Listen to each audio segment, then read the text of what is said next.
बिस्मिल्लाहिर्रहमानिर्रहीम अस्सलाम वालेकुम स्टूडेंट्स। मेरा नाम दानिश मजीद और आप मेरा यूट्यूब चैनल देख रहे हैं फिजिक्स विद दानिश।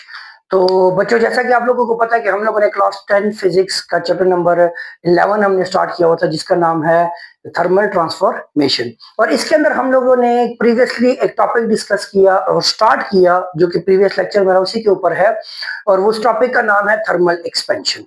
ठीक है।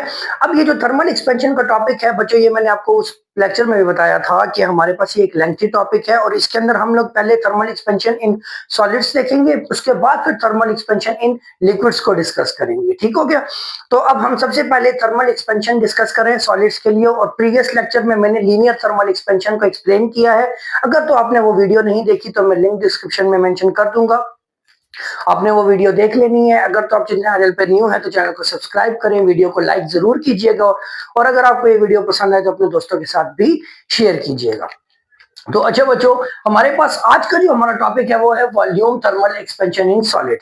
अब प्रीवियस लेक्चर में हम लोगों ने एक रॉड लिया था, उस रॉड को हमने हीट प्रोवाइड की, उसका टेम्परेचर चेंज हुआ तो उसकी वॉल्यूम में, उसके सॉरी लेंथ में चेंज आया था। तो वो हम लोगों ने लीनियर थर्मल एक्सपेंशन देखी थी जो कि लेंथ के अंदर चेंज को लेके आ रही थी। ठीक है।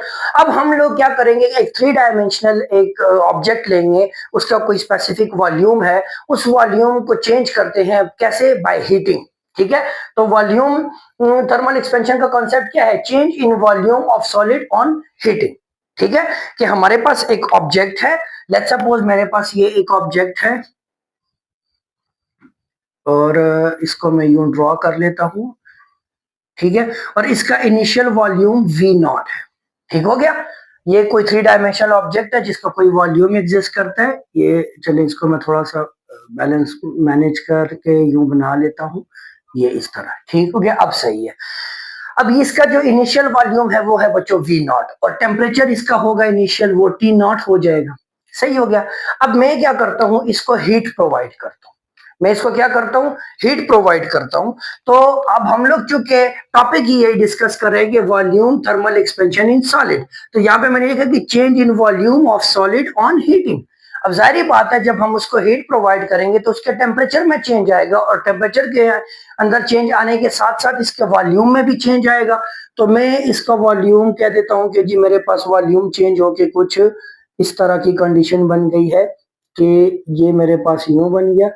इसका साइज थोड़ा सा वॉल्यूम इसका बढ़ा देते हैं ऑब्जेक्ट का, और ये ले जी, मैं कह देता हूं कि जी ये मेरे पास ऑब्जेक्ट और ये उसका वॉल्यूम बढ़ के मेरे पास क्या बन गया, वी बन गया। ठीक है। इनिशियली वॉल्यूम क्या है, वी नॉट, अब वॉल्यूम हो गया है वी।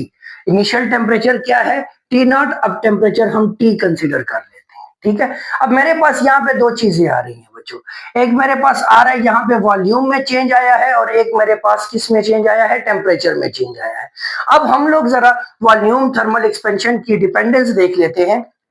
तो देखें, वॉल्यूम थर्मल एक्सपेंशन जो है वो डिपेंड करती है चेंज इन टेम्परेचर के ऊपर। मतलब कि हमारे पास अगर किसी ऑब्जेक्ट का वॉल्यूम चेंज होगा, वो एक्सपेंड करेगा, तो वो सबसे पहले डिपेंड करेगा उसके अंदर आने वाले टेम्परेचर के चेंज के ऊपर, कि मेरे पास टी नॉट से टी तक टेम्परेचर कितना चेंज हुआ। जितना ज्यादा टेम्परेचर चेंज होगा उतना ज्यादा वॉल्यूम क्या करेगा, एक्सपेंड करेगा। ठीक है। तो मैंने कहा कि V is proportional to delta T, इसको मैंने इक्वेशन 1 का नाम दे दिया। दूसरा ये डिपेंड करता है उसकी ओरिजिनल वॉल्यूम के ऊपर। अगर ऑब्जेक्ट का जो ओरिजिनल वॉल्यूम है वो स्मॉल होगा तो उसके अंदर आने वाली एक्सपेंशन भी क्या होगी, स्मॉल होगी। अगर तो उसको ऑब्जेक्ट का वॉल्यूम, इनिशियल वॉल्यूम बहुत ज्यादा होगा तो उसके अंदर आने वाला जो चेंज होगा वॉल्यूम के अंदर वो भी बहुत ज्यादा होगा। तो यहाँ पे मैंने लिखा कि change in volume is proportional to original volume V naught. ठीक है। इसको मैंने इक्वेशन 2 का नाम दे दिया। ठीक है। उसके अलावा हमारे पास ये जो एक्सपेंशन है ये मटेरियल के ऊपर भी डिपेंड करती है बच्चों।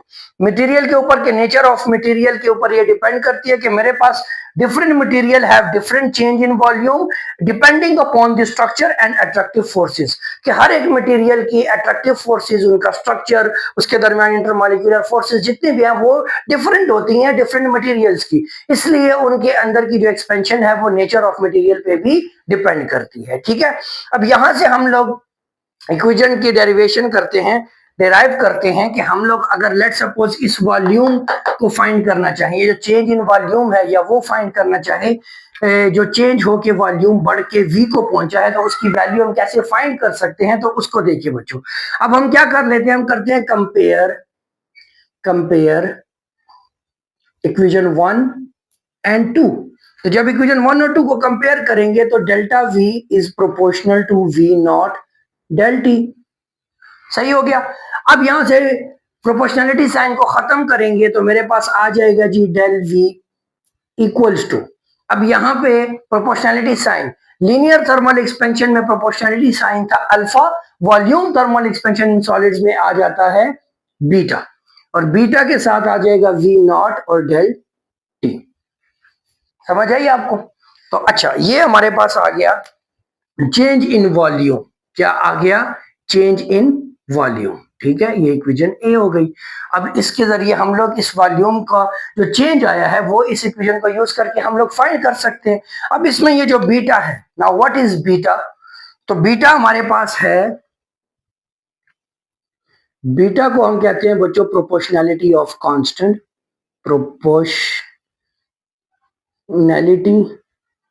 ऑफ कांस्टेंट है, और साथ में हम कहते हैं कि ये हमारे पास coefficient of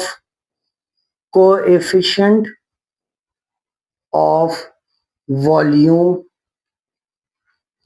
thermal expansion in solid है। ठीक हो गया। वहां पे प्रीवियस लेक्चर में हमारे पास क्या आ रहा था? अल्फा आ रहा था, जिसको मैं कह रहा था कि coefficient of linear thermal expansion. यहां पे ये है बीटा, बीटा जो है तो वो coefficient of volume thermal expansion है। ठीक है। अब अगर मैं बीटा की वैल्यू फाइंड करना चाहूं तो बीटा की वैल्यू हम कैसे फाइंड करते हैं, मैं मार्कर चेंज करके आपको एक्सप्लेन कर देता हूं। बीटा हम सब्जेक्ट बना लेंगे इक्वल्स टू डेल वी अपनी जगह पे, और इन दोनों को उठा के लाके नीचे डिवाइड कर दे तो ये हो जाएगा वी नॉट डेल टी। सही हो गया। अच्छा, अब बच्चों क्या मैं इसको थोड़ा सा मॉडिफाई करके लिख सकता हूं कि मैं इसको यूं लिख सकता हूं del V divided by V naught multiply 1 divided by delta T. ठीक है। और फिर यहां पे मैंने प्रीवियसली भी आपको ये चीज बताई थी कि अगर ये मेरे पास मल्टीप्लीकेशन फॉर्म में है, इसको मैं अगर डिवीजन फॉर्म में ले जाऊं तो ये चीज मेरे पास कुछ यूं बन जाएगी, del V divided by V naught whole divided by del T. ये मेरे पास ये चीज बन गई। ठीक हो गया। अच्छा, अब यहां पे हम इसको लिख सकते हैं कि मेरे पास ये जो बीटा है दैट इज एक्चुअली इक्वल हो जाएगा change in volume divided by original volume और whole divided by change in temperature. ठीक है, इसके ऊपर कंफ्यूज नहीं होना। देखिए, अच्छा चले मैं आपको ये बता देता हूं। देखिए, ये चीज जो मेरे पास लिखी हुई है ना, ये इस तरह है, del V divided by V divided by del T. ठीक है, ये देखिए del V divided by V naught, ये मैंने लिख लिया, और whole divided by del T.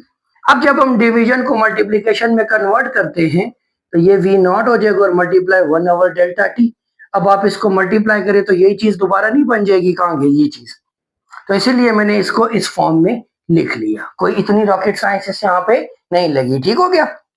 अच्छा, अब आगे देखें तो ये मेरे पास change in volume over original volume है। क्या ये फ्रैक्शनल चेंज इन वॉल्यूम नहीं है? फ्रैक्शन में आ रहा है कि नहीं आ रहा?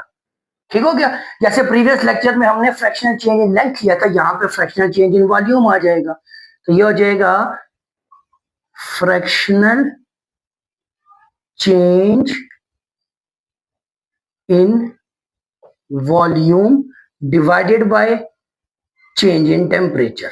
ये हमारे पास क्या है, बीटा की इक्वेशन आ जाती है। बीटा हमारे पास एक्चुअल में इसके इक्वल है।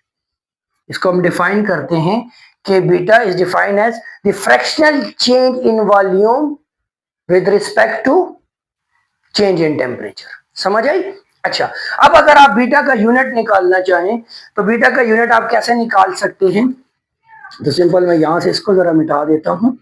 तो बीटा का यूनिट अगर आपने निकालना है ना बच्चों, तो आप सिंपली क्या करें, इस इक्वेशन को यूज करें तो मेरे पास क्या हो जाएगा जी, ये वाली इक्वेशन यूज करनी चाहिए, ये वाली। इसमें देखें कि बीटा इक्वल्स टू, ये भी अगर आप यूज करते हैं तो देखिए वॉल्यूम को हम मेजर करते हैं मीटर क्यूब में डिवाइडेड बाय, ये वाला भी मीटर क्यूब हो जाएगा और नीचे टेम्परेचर का केल्विन आ जाएगा। ठीक है, अब यहाँ पे देखें तो ये मीटर क्यूब और ये मीटर क्यूब कैंसिल हो जाएगा और यहाँ पे केल्विन रह गया, ऊपर जाएगा तो ये हो जाएगा केल्विन इनवर्स।